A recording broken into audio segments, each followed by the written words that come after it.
လောကမှာအာကိုးเสียဆိုတာကိုယ့်ကိုယ်ပဲအာကိုးရကိုယ့်ကိုယ်အာကိုးတယ်ဆိုတာဘာလဲကိုယ်စိတ်ဓာတ်ကိုပြော့ညံ့ပြီးတော့မသွားအောင်သီလနဲ့ပံ့ပိုးမယ်သမာဓိနဲ့ပံ့ပိုးမယ်ပညာနဲ့ပံ့ပိုးမယ်ကိုချင်းတရားကောင်းတယ်စိတ်ဓာတ်တည်ငြိမ်မှုရှိတယ်အသိပညာတွေထက်မြက်တယ်ဆိုလို့ရှိရင်အဲ့ဒီပုဂ္ဂိုလ်ဟာမြည်မြတ်တော့လောကရန်တွေနဲ့ကြုံ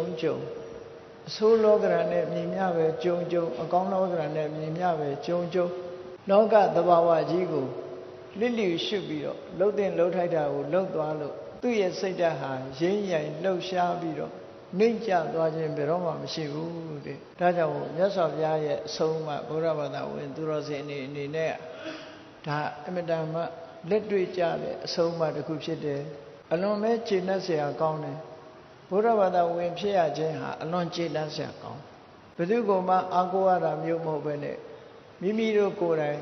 ကောင်းမွန်အောင်လေ့ကျင့်ပြီးတော့ကိုအားကိုလောက်ရတယ်ဆိုတာစိတ်သိကျေနပ်စရာကောင်းတာပေါ့အရာရာမှာသူများကိုမော်ကြည့်ပြီးသူများရဲ့အဆုံးအမကိုအဆုံးဖြတ်ခံနေရတဲ့ဟာဘလောက်ဒုက္ခရောက်တယ်လဲဆိုတော့စဉ်းစားကြည့်လေကိုမဆုံးဖြတ်နိုင်ဘူးလို့ဆိုကြတဲ့ကသူများမျက်နှာကြည့်နေရတဲ့အနေအထားမျိုးသူများအလိုလိုက်နေရတဲ့ဒုက္ခ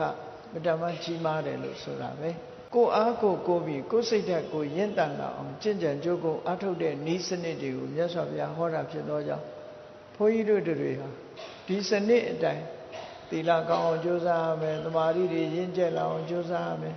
ပညာတွေထက်မြက်လာအောင်ကြိုးစားပေးရမယ်အဲ့ဒါလို့ကြိုးစားပေးမှ